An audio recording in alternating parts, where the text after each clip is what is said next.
Good morning mga moto hooligans. So it's been a long time bago tayo nakapag-vlog ulit. So ngayon is nandito kami sa Pagentry. So mag-motocamp kami ngayon. Hindi pala motocamp, camping. So medyo hindi kami kasya sa sasakyan. Kaya kaming dalawa ni Chris is nagmotor kami ni Chris. So dalawa lang kami ngayon nagmumotor, the rest is nakasasakyan. So para hindi kami siksikan, yun, desisyon namin na magmotor na lang. So ang dala ko ngayon is si Uno, tapos syempre dala ni Crazy si George. Ayan, so waiting lang kami since matagal pa darating yung mga yan. Mukhang kakain muna kami ni Chris ngayon dito, right? Kailangan kunan natin to.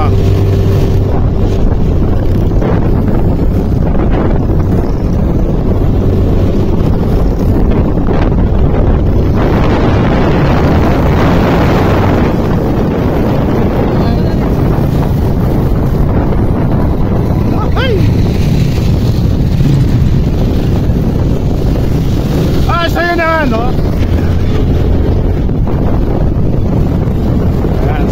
Ayan sila, Papi Lloyd sa likod, kasama si Chris sa likod. So biyahe-biyahe lang kami muna. So dito na daw, malapit-lapit na kami. Alright. Ayun, so ito na nga, nasa Indang Bayan na kami.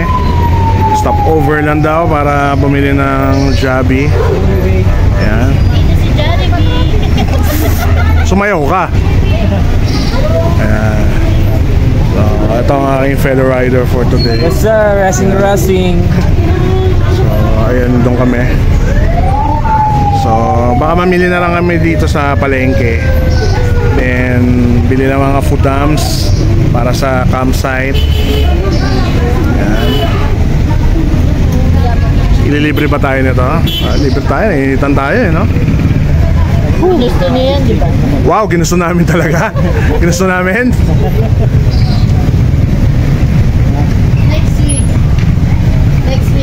Ilan mo? Ayan. So ayan, waiting lang muna tayo dito. Alright.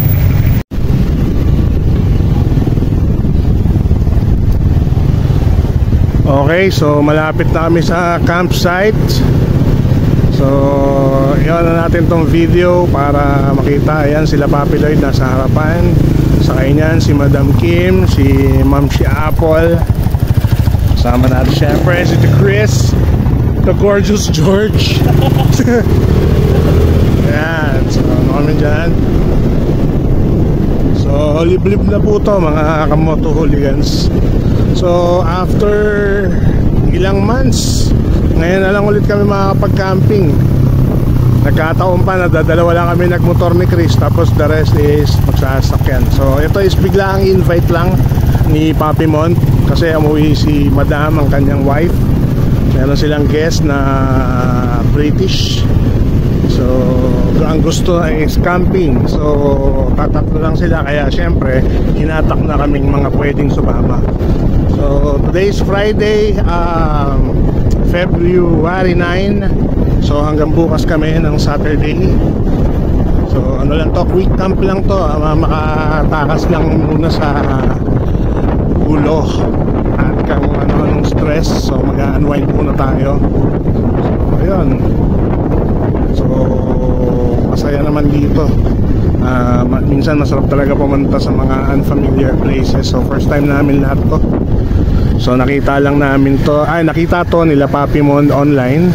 So nirent nila yung spot and then sinama kami. So ang sagot na lang namin is mag-aambag kami, potluck lang kami. So ayan, pause ko muna. Okay, so babalik kami, mali daw yung dinaanan namin. Sa kabilang side pala yon. So nandito tayo sa ibang part. So dapat kumaliwa kami doon kanina. Alright, unfamiliar places nga, di ba? Alright, palagi. So ayan, diretso na kami. Nagkamali kami ng daan. So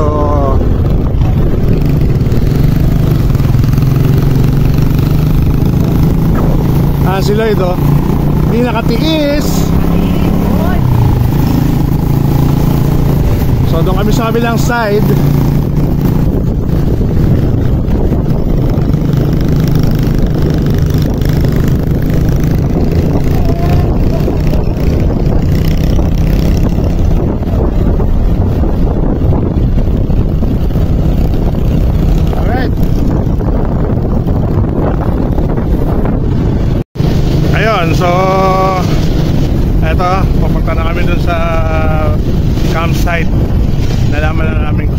papunta. So tinanggal ko na rin yung helmet ko kasi pawis na. So malapit na rin naman at nandito kami sa loob.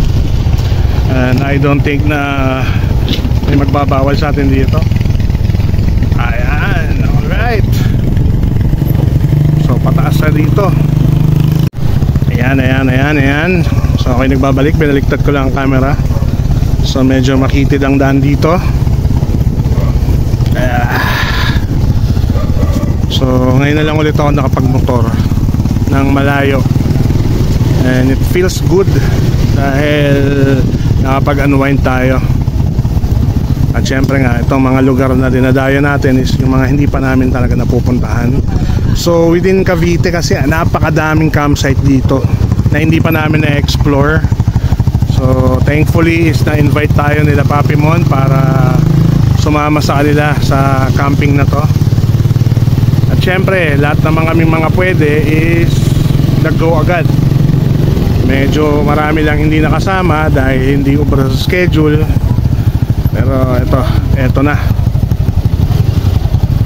Makitid nga talaga. Uy! Sobra yun na. Puta, ano yun na? Guttering. Natilig na yun na. Ano to? Initial D.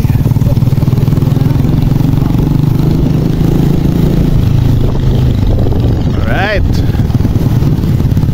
So ito-document na natin yung papunta para naman magkaroon ng sense tong vlog. Alright. Konti na lang. So nandito na tayo sa off-road part papunta sa campsite. So ito yung daan niya.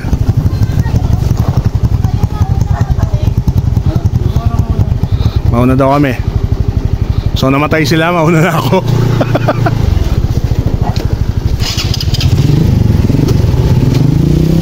Kakaibang nature to. Ano po? Kakaibang nature to. Ano to?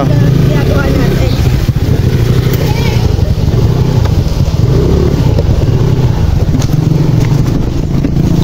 Wow! Wow!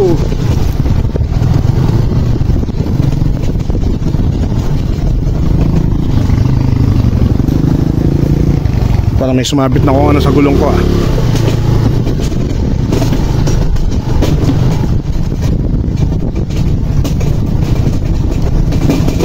Wow, wait. So ayun na nga, nandito na tayo sa campsite. So didiretso na. Ginawa lang saglit. So nakapasok na sila doon.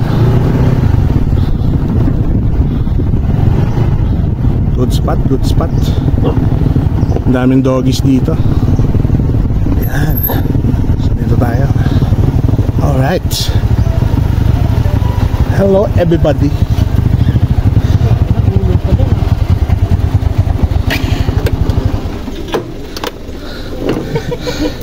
Tanggal pa spring mo. Awis yan. So tumuwad-tuwad ako para matali yung center stand mo eh. Anong gagawin doon? Papalitan na spring. Ayan o, ganda dito. Ay, may heart. Iba. Ay, oo. Magluluto kami mamaya ng sinigang na baboy. Kayong dalawa? Oo. Ganon? Ikakawa kayong dalawa? Hindi. Inahin. Eto inahin. Ganon?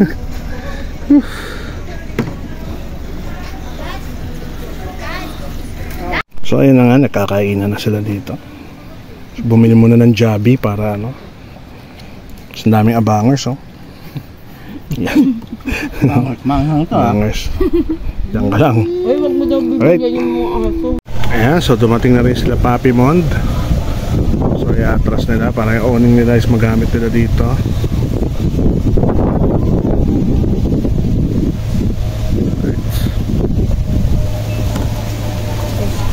Dami nga palang dogs dito. Pinapalibutan nila kami. Daming magtayo. Yan. Alis dyan, doggy! Yeah.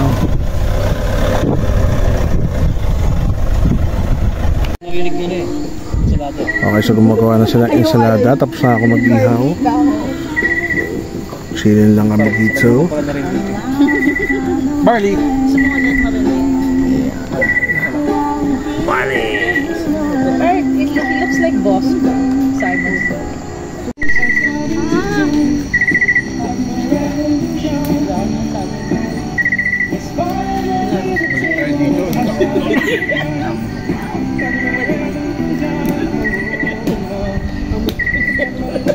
Dar, balik tayo dito, nakamotor.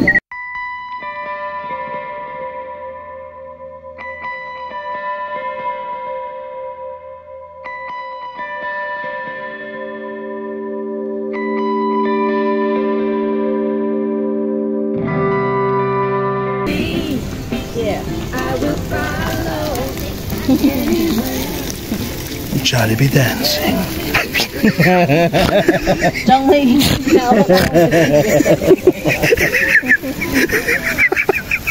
Hindi tayo di po.